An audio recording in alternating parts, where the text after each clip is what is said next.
Naku mga kababayan, walang humpay na ang galit ng ating mga kababayang Pilipino dahil sa patuloy na korupsyon sa ating bansang Pilipinas na hindi sinusolusyonan ng ating gobyerno. Kaya ito ay talagang galit na ho ang ating mga kababayan.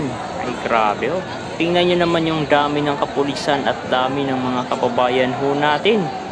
Grabe ho, ang sigaw ho nila. Pulis ko, protector ng korap. Grabe, napaka ano naman ito, napakasakit po sa side ho ng ating mga kapulisan, lalo't ginagampanan lamang ho nila ang kanilang mga tungkulin, pero talagang galit na ho ang ating mga kababayan Pilipino at dahil hindi inaaksyonan ng ating pamahalaan ang patuloy at matinding korupsyon na nangyayari sa ating bansang Pilipinas. O ngayon, wala hong maibigay na solusyon ang presidente ng Pilipinas, itong si Bongbong Marcos, kung paano ang ating mga OFW o makauwi sa ating bansa, yung mga nire-repatriate, no?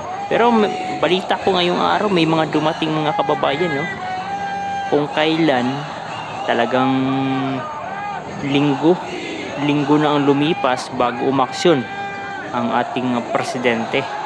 Buti pa yung ibang mga bansa talagang agad-agad kumilos, no? At saka walang plano. Ano ang plano ng ating presidente mga kababayan sa patuloy na pagtaas ng presyo ng pangunahing bilihin, bugso ito ng mga kababayan, no? Dahil ito sa patuloy na pagtaas ng presyo ng langis sa world market. Nako, antindi. Pahirap ito sa ating mga kababayan Pilipino.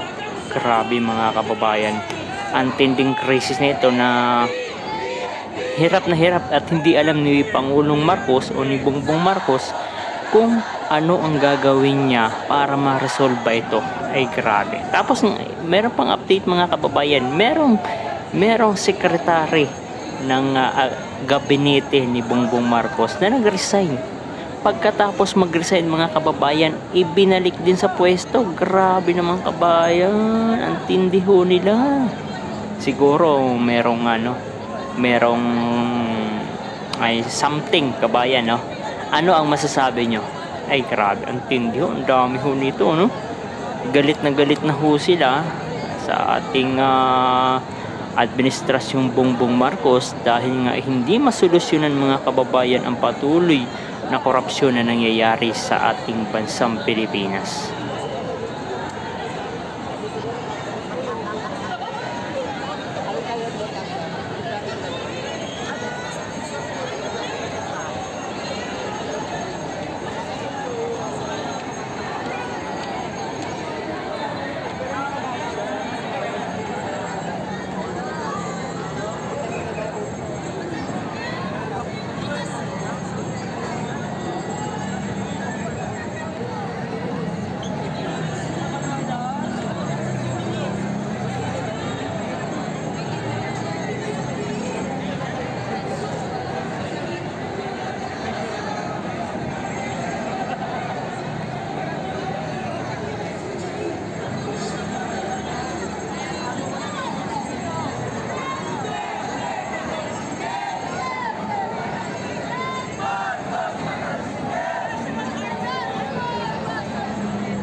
Minsan nga labas-pasok sa sa Robinson.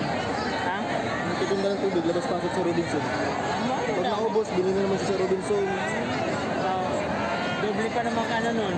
Kaya nga, Kaya siguro tingin 5 piso lang kada isang 10 nga siguro tubo nun.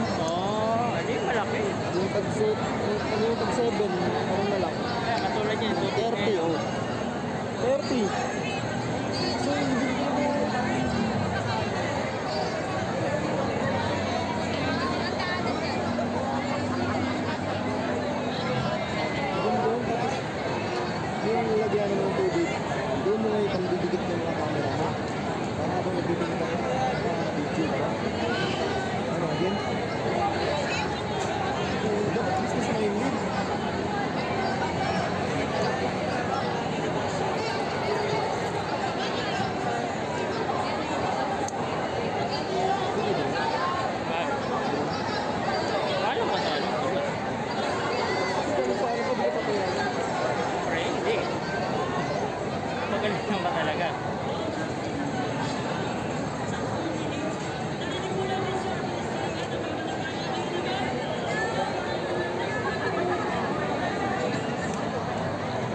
dito ano.